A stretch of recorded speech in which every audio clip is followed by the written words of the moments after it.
Hey guys, it's Frank. Welcome back to my channel. Today, I'm going to be sharing with you guys why I chose to work in tech. For those who are new to this channel, my IT journey started basically almost a decade ago when I was in second year university. I found myself a entry-level IT help desk position.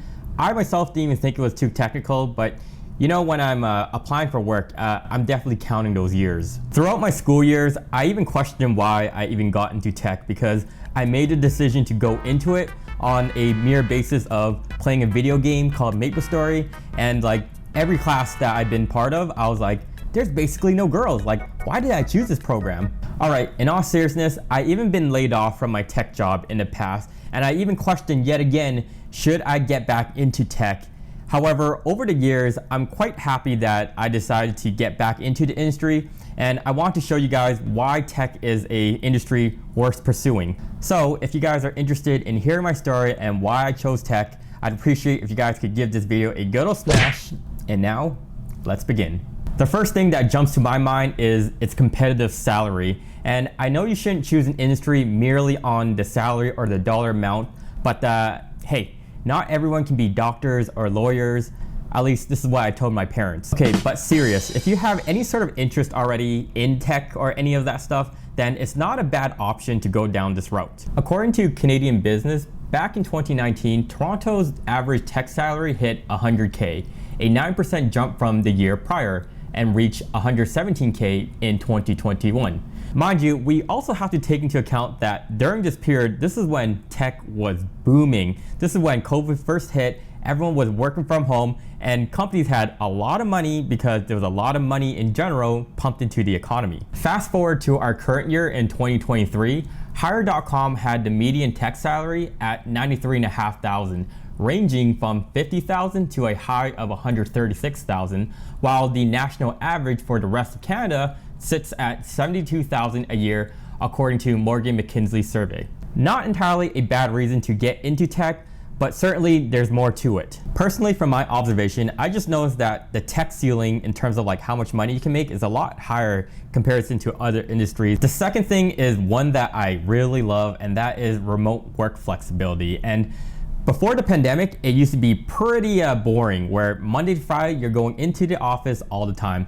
But during the pandemic, there's been a shift where, as you guys may know, people started to work from home. And I would say the IT folks were probably the happiest because they knew, every IT person knew that they could just work from home, work from their bed, or whatever the case is, and still complete their job. Unlike many other industries that require you to be in person because you either have clients, students, or people you actually have to see face to face, a lot of tech people, what do you need? All you need realistically is just one piece of equipment, and that is your laptop. It was reported by CNBC Make It that 64% of workers would consider quitting if asked to return to the office full time, and I don't blame them because tech workers probably have the larger opinions and reasoning surrounding all of this, and it's on the pure basis of it just makes sense. Like, I still don't know why we go through the old model of Monday to Friday, 9 to 5, because it's just how it was, without ever questioning. And it wasn't until the pandemic that people really started questioning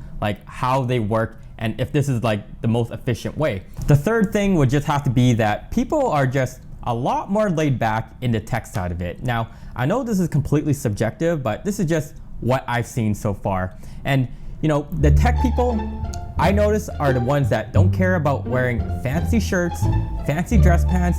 Yeah, and you know why? Because all they really care about is being paid their certain dollar amount and getting the job done in the comfort of whatever they're wearing. This is gonna be a bit of a rant, but unless you're in a sales position like tech sales or something like that, I have no idea why some people in the office, they flex so hard, dressing so nicely, and like, I just wonder, like, who are you like flexing to or trying to impress? Like, if you're a dude and you're dressing like super nice and you're just sitting at your desk all day, like, which girl are you trying to impress? Because likelihood, they're not even interested. Look, I get it. Maybe you're a new grad and you're trying to dress to impress. Okay, fine. I'll give you the benefit of the doubt for like the first 6 months to like maximum up to a year.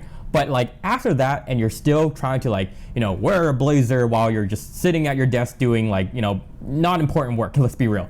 Like, I seriously question why you think dressing up so fancy, like who are you flexing to? All right, I want to be careful. I'm not telling you to dress like a slob. I'm just saying that like after a certain point, I don't know why certain individuals dress so fancy in the office. It's almost like this is just something that is just been how it is, but no one ever questioned it. Last little thing I want to say is the ones who always dress super nicely, like all you're doing is just flex on the people who are like beneath you, because like the people who are like the founders, the owners of like the company, they could care less about how they look. It's only people who are like they're like the pretended managers that want to dress up all fancy are flexing to the people below. But like everyone who's like on the higher end of it, like at the top of the hierarchy, no one cares. Number 4 would have to be the variety IT path that comes your way. And what I mean by this is because tech is pretty broad, there's a lot of different routes you can take. Like I started from an IT help desk, I did cloud data center, even did some project management work before ending into cybersecurity. And you know, I can't even define what I do exactly because I'm doing so many different things. And so that's kind of like the beauty of it all. The best thing about having a variety of IT career paths is that you can basically suck in one area and be great at another. In fact, here are the top 10 best tech jobs that I found online. You have number 1 as a data scientist or a software developer, a information security analyst. The list goes on and on. Actually, the other day I stumbled upon an article online describing how a lot of people are threatened by ChatGPT or AI taking over the position or their job. And I understand why some people are afraid, but at least for myself, I see this as an opportunity to try something different. Now, I know it could very well take over your position, but I don't think you're gonna be wiped out and be jobless. I think what's gonna be happening is you're gonna be doing something different. Even in my first quality assurance position, I remember looking around the office and thinking like, how do other people do things like even presenting in front of like upper management, managers, directors? And here I was just doing the most basic stuff and struggling.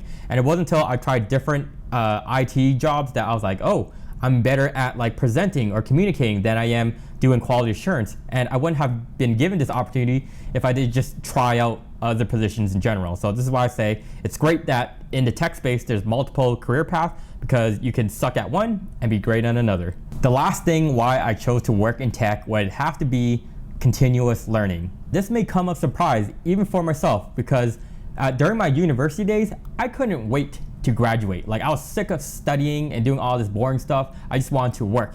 But I'm here to say that continuous learning in your job is so important. I've came to terms that doing a job that's stagnant and mind-numbing activities like taking a screenshot of a page over and over is much worse than doing a job that requires more learning, reading articles, and staying on top of the technology trends. I know when you're forced to do something, you're less likely to do so, but I just start off small.